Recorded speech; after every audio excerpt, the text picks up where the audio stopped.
Hello and welcome back to my channel. I am Poonam and in today's video we are going to discuss about language, its characteristics and its nature. So let's get started. Sorry. What is language?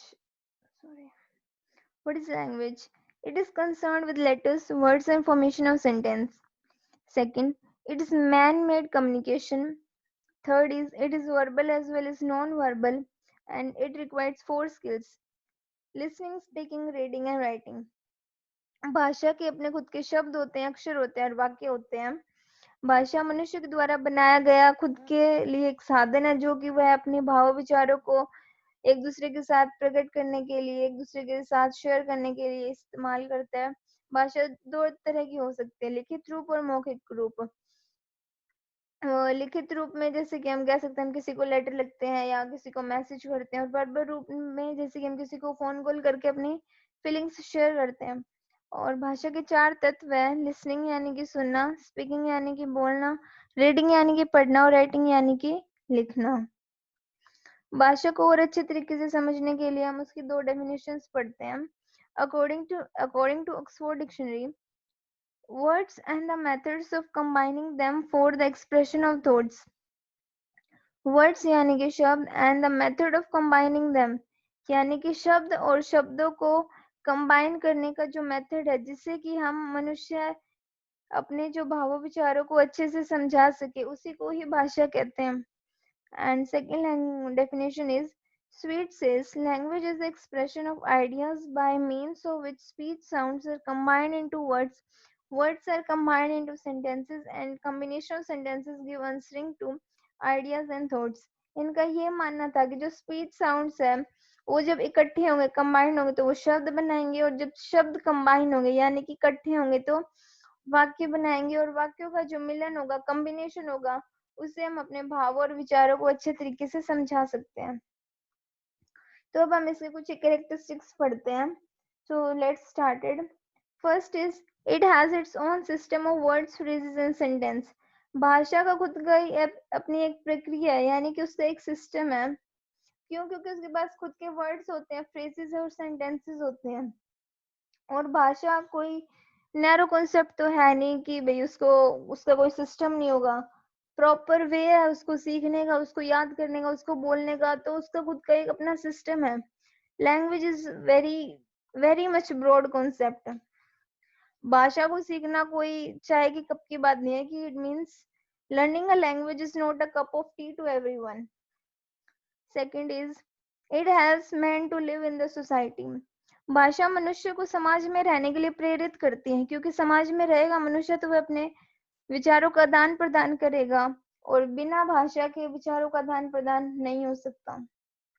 Third is it restores relationship between man and it's environment. भाषा मनुष्य को और उसका जो वातावरण है उसके बीच का जो संबंध है उसको हमेशा एक्टिव रखता है, उसको कभी टूटने नहीं देता। Fourth is it is an index of personality.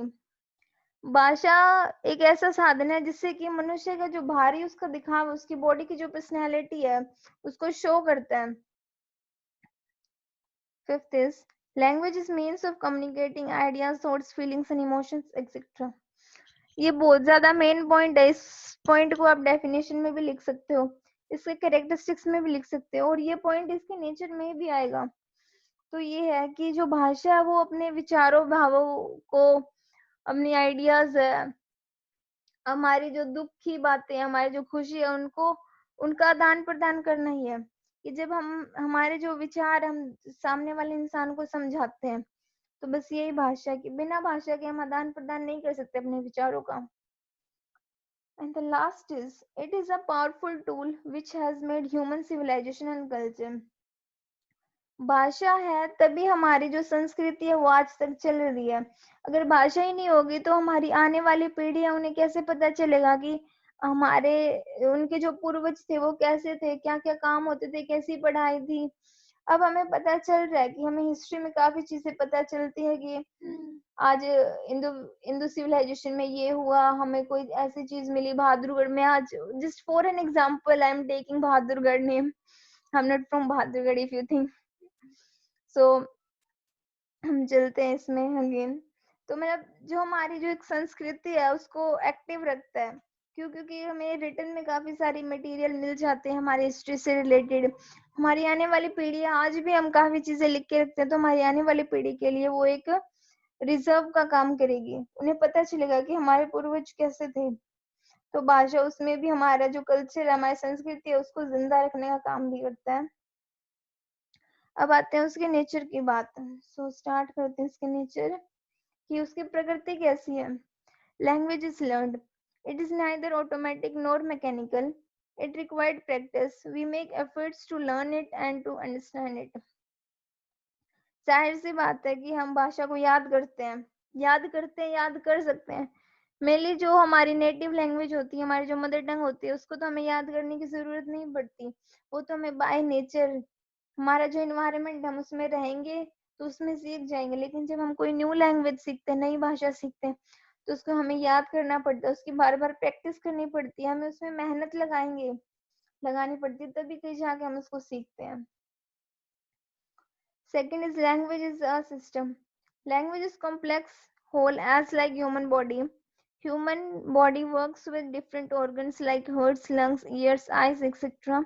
Just like system of language functions through sounds, words, sense structures.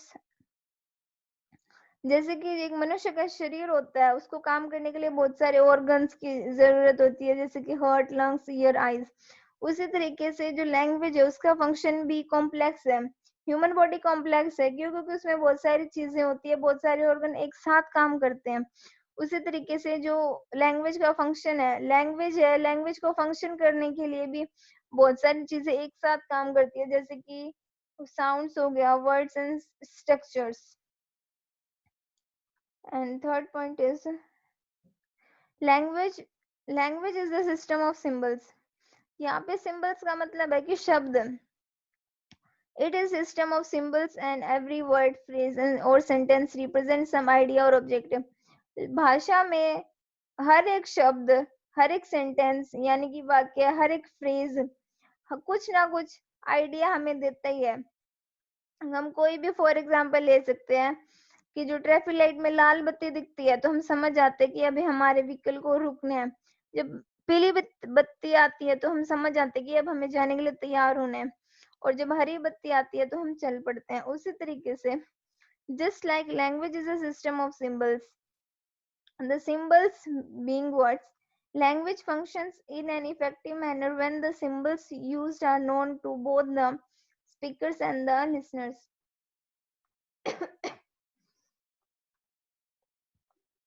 जो लैंग्वेज का सिस्टम होता है, सिस्टम ऑफ सिंबल्स, यहाँ पे सिंबल्स का मतलब होता है कि शब्द। जो लैंग्वेज है वो तभी इफेक्टिव मैनर में यानी कि अच्छे तरीके से तभी मानी जाएगी जबकि जो बोलने वाला है यानी कि स्पीकर और जो सुनने वाला है यानी कि लिसनर, दोनों को उन शब्द का मतलब पता होगा। हम कई बार देखते हैं कि जो बोलने वाला होता है स्पीकर, वो तो मेनली बोलता रहता है अपनी फीलिंग्स को, या उसके अंदर जो भी वो बोलना चाहता है वो बोल देता है। लेकिन जो लिसनर होता है, सामने वाला, सुनने वाला, उसको कई बार समझ में ही नहीं आता कि वो बोल क्या रहा है आखिर। तो लैंग्वेज को अच्छे तरीके से बोलने के लिए, समझने के लिए जो स्पीकर और लिसनर है उन दोनों को जो शब्द है, सिंबल्स है लैंग्वेज में, उनको अच्छे तरीके से अंडरस्टैंड करना बहुत ज्यादा जरूरी है। Fourth point is language is unique. Each language has own style of functioning. It is difficult from any other language. Each language is unique. We make use of special words and symbols for every language. हर भाषा, इस दुनिया में जितनी भी भाषा है वो एक दूसरे से अलग है। एक भाषा दूसरी भाषा से नहीं मिलती, ना ही मेल जोल खाती। कुछ एक चीजें मिलती है, वो एक अलग चीज है। तो हर भाषा को बोलने का एक अलग से अपना तरीका होता है।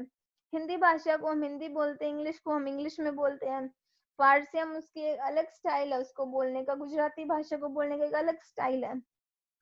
तो इस तरीके से हर भाषा अलग है। एक भाषा दूसरी भाषा से मेल जोल नहीं खाती। हम हर भाषा को बोलने के लिए उसके स्पेशल वर्ड्स होते हैं, स्पेशल सिंबल्स होते हैं, हम वही यूज करते हैं। And last is language is for communication. ये मैंने पहले भी बोला था कि ये आप इसको डेफिनेशन में भी लिख सकते हो, इसके नेचर में भी, इसके कैरेक्टरिस्टिक्स में। और ये मेन पॉइंट है कि मैं भाषा के बारे में अगर कोई कुछ पूछ लेना तो लैंग्वेज इज फॉर कम्युनिकेशन, ये चीज लिखनी ही लिखनी है। क्यों? इसके अंदर ये सिंपल सी बात है कि भाषा वही है जो कि हमारे भाव और विचारों का आदान प्रदान करती है। Language is used for communication. We convey our feelings and ideas to other through language. हम अपने भावों विचारों को, हमारे जो फीलिंग्स है, हमारे आइडियाज हैं, उनको भाषा के द्वारा ही एक दूसरे के सामने रखते हैं। The communication from one person to another is accurate when language is used correctly. लेकिन इसके साथ एक और बात ध्यान रखने वाली है कि जो कम्युनिकेशन है वो तभी पूरा माना जाता है जब हम भाषा का प्रयोग सही तरीके से करते हैं। दोनों पर्सन, जो बोल रहा है उसको और जो सुन रहा है उसको, स्पीकर और लिसनर, दोनों को उन शब्दों का पता होना चाहिए, वो दोनों एक दूसरे की बातों को अच्छी तरीके से समझ सकें। तो आज की वीडियो में इतना ही। आपको मेरी वीडियो अच्छी लगी हो तो प्लीज मेरे चैनल को सब्सक्राइब करना, लाइक करना एंड अपने दोस्तों के साथ शेयर भी करना। ये जो टॉपिक है इंग्लिश का, ये एग्जाम पॉइंट ऑफ व्यू से इम्पोर्टेंट है क्योंकि मेनली हम देखते हैं कि what is language, explain its characteristics, nature and assumptions also. ये मेनली आता रहता है 5 नंबर में। So I hope you like my video. Thank you very much.